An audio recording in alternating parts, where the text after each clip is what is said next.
Cross கோழி,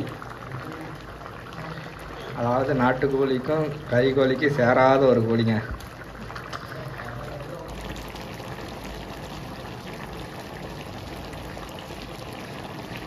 கறி பாருங்க, சும்மா ஜம்முன்னு வெந்துருச்சு. கலரை பாருங்க. வெல்கம் டு நம்ம ஏரியா மச்சி விழா. இன்றைக்கி நம்ம என்ன பார்க்க போகிறோம் பார்த்தீங்கன்னா, ஒரு 2 கிலோ சிக்கன் தாங்க எடுத்துகிட்டு வந்தோம். நம்ம இருக்கிறது பார்த்தீங்கன்னா பேச்சுலர் ரூமு. நம்ம பசங்க ஒரு 5 பேர் சரி சிக்கன் செய்யலான்னு சொல்லிட்டு எடுத்துகிட்டு வந்தோம். அதை தாங்க இந்த வீடியோவில் பார்க்க போகிறோம். சிக்கன் கிரேவி தாங்க. வாங்க அப்படியே பார்க்கலாம். இப்போ பார்த்தீங்கன்னா 2 கிலோ பார்த்தீங்கன்னா கடையிலேருந்து வாங்கிட்டு வந்தாச்சுங்க. அப்படியே 2 கிலோவை கிரேவி தாங்க பண்ண போகிறோம். சிக்கனை பார்க்கலாம் எப்படி பண்ணுறோம்னு சொல்லிட்டு.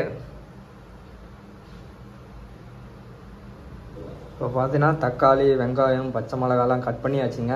நெக்ஸ்ட்டு பார்த்தீங்கன்னா அப்படியே எண்ணெய் ஊற்றி கடுகெல்லாம் போட வேண்டியதாங்க. முதல்ல பார்த்தீங்கன்னா வடை சட்டி காய வச்சாச்சுங்க. நெக்ஸ்ட்டு பார்த்தீங்கன்னா அப்படியே எண்ணெய் ஊற்றிட வேண்டியதான். நெக்ஸ்ட்டு அப்படியே கடுகு அப்படியே ஒவ்வொன்றும் போட வேண்டியதாங்க. நெக்ஸ்ட்டு கடுகுங்க.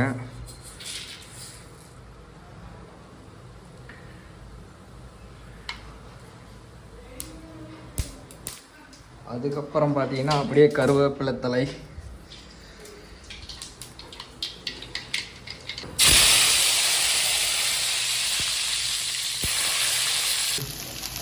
இப்போ பார்த்தீங்கன்னா வெங்காயம், அப்புறம் கருவேப்பிலை, அப்புறம் பச்சை மிளகாய் இதெல்லாம் போட்டு ஒரு கிளறி வேண்டியதுதான். இது பார்த்தீங்கன்னா கலர் பார்த்தீங்கன்னா ப்ரௌன் கலரில் ஆகணும் வெங்காயம் பார்த்தீங்கன்னா. நெக்ஸ்ட்டு அப்படியே ஒவ்வொரு ப்ராசஸாக எடுத்து போட வேண்டியதாங்க. நெக்ஸ்ட்டு பார்த்தீங்கன்னா நம்ம அப்படியே தக்காளி போட்டுற வேண்டியதுதான். 2 கிலோ எடுத்துருக்குன்னா 3 தக்காளி போட்டுட்டோம். வெங்காயத்தில் போட்டேன். வெங்காயத்துமா 4 கிலோ போட வேண்டியதான். நான் பார்த்தோன்னா பெரிய வெங்காயம் தாங்க போட்டிருக்கோம். சின்ன வெங்காயம் போட்டால் இன்னும் டேஸ்ட் நல்லாயிருக்கும்.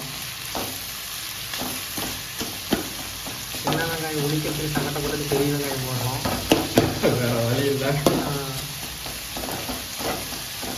ஏன்னா நம்ம இருக்கிறது பார்த்தீங்கன்னா பேச்சுலர் ரூமு. அதனால் எது சிம்பிளாக இருக்கிறோமோ பண்ணுறோமோ அதை தான் பண்ணுறதுக்காக எப்பயுமே பண்ணுவோம் சமையல். அவ்வளோதாங்க. நெக்ஸ்ட்டு மஞ்சள் தூள் போட்டோம். ஒரு டீஸ்பூன் அளவுக்கு போட்டால் போதும். அதிகமாக போட்டால் கலர் வந்துடும், நல்லா இருக்கும். மஞ்சள் வந்து அடிச்சுட்டு இருக்கும். இப்போ மஞ்சள் எதுக்கு போடுறாங்க? நல்லதுக்கு உடம்பு நல்லது, நோய் எதிர்ப்பு சக்திக்காக அப்படின்னு சொல்கிறாங்க. அது உண்மைதான். மஞ்சள் போட்டால் அப்போ அதனால தான் கோழியெல்லாம் வெட்டினா மஞ்சள் தெரிஞ்சுக்கிறாங்க. ஆமாம், கரெக்ட். பார்த்துக்காங்க. தெரிஞ்சுதான் வேறு ஏதாவது ரீசனாக இருந்தால் கமெண்ட் பண்ணுங்க. பார்த்துட்டு மறக்காமல் கமெண்ட் பண்ணுங்க, பார்க்கலாம் எதுக்காக மஞ்சள் யூஸ் பண்ணுறாங்கன்னு. சரிங்களா? இஞ்சி பூண்டு பேஸ்ட்டு இது பார்த்தீங்கன்னா முன்னாடி போட்டிருக்கணும் வெங்காயத்துலேயே. சரி, இப்போ போடுறோம். போட மறந்துட்டோம்.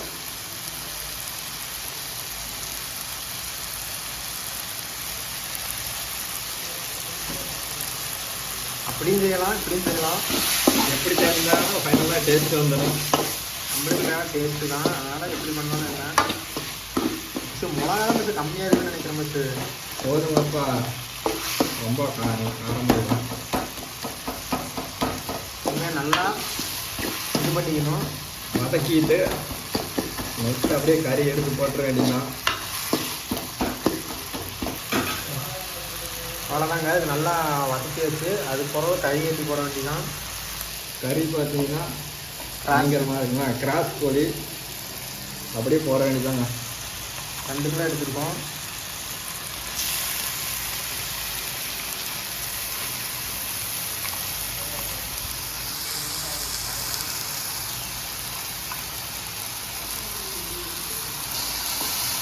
பார்த்தீங்களா, இந்த கறியில் கூட மஞ்சள் போட்டு தான் வச்சுருக்காங்க.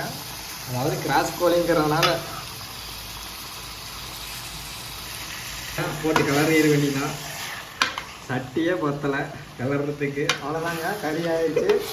போட்டு சாப்பிட வேண்டியதான். போட்டு 10 ரூபா சாப்பிட வேண்டியதான் கறியா.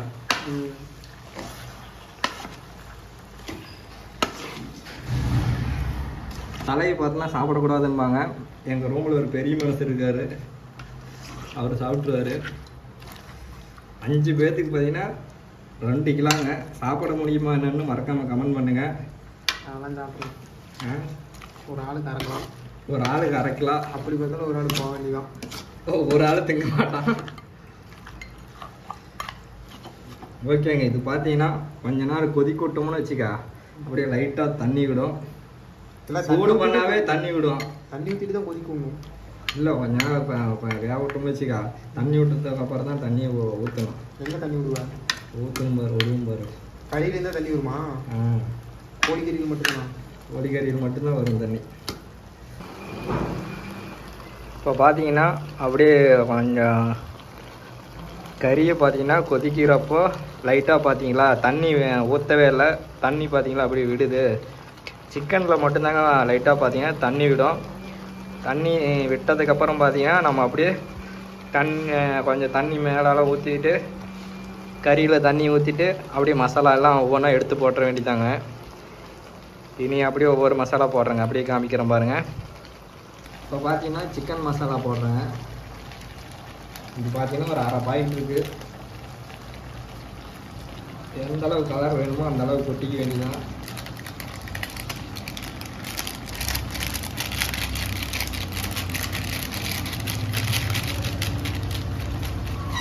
மல்லித்தூள்,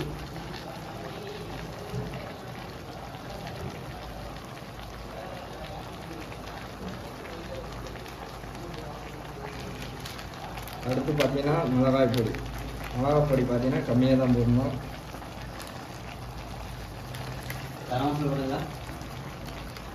கரம் மசாலா, பயங்கரமாக கரம் மசாலா. பார்த்தீங்கன்னா தண்ணி ஊற்றுறோம். கறியை கிளறதுக்குள்ள வழி இல்லை.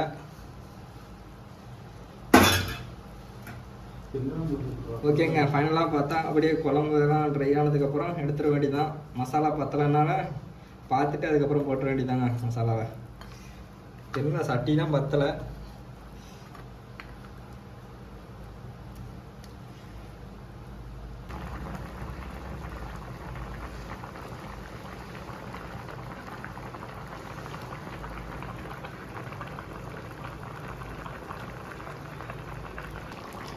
அவ்வளோதாங்க.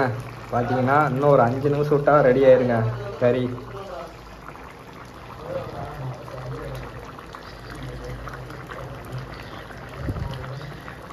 பாருங்க, இது பார்த்தீங்கன்னா கிராஸ் கோழி, அதாவது நாட்டுக்கோழிக்கும் கறி கோழிக்கும் சேராத ஒரு கோழிங்க.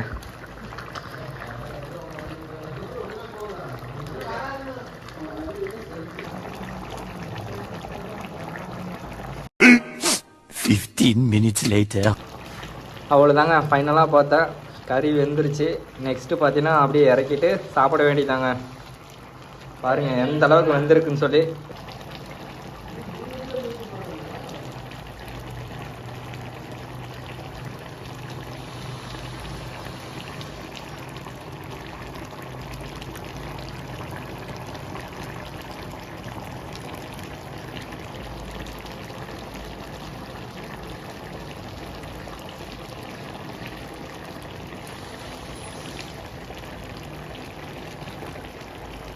அவ்வளோதாங்க, ஃபைனலாக பார்த்தா கறி வெந்துருச்சு. அடுப்பு பார்த்தீங்கன்னா அணைச்சாச்சு. நெக்ஸ்ட்டு பார்த்தீங்கன்னா அப்படியே சாப்பிட வேண்டியதாங்க. பாருங்கள் கறி பாருங்கள், சும்மா ஜம்முன்னு வெந்துருச்சு. கலரை பாருங்கள்.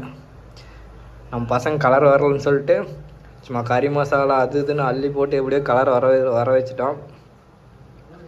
நெக்ஸ்ட்டு அப்படியே சாப்பிட வேண்டியதாங்க நீட்டாக. அப்படியே ஆவி பறக்கிறது பாருங்கள். அவ்வளோதாங்க, செஞ்சு முடிச்சாச்சு. சாப்பிட்டுட்டு இருக்கேன். கறியெல்லாம் நல்லா வெந்துட்டு, என்ன காரம் தான் ரொம்ப ஜாஸ்தியாக இருக்கு.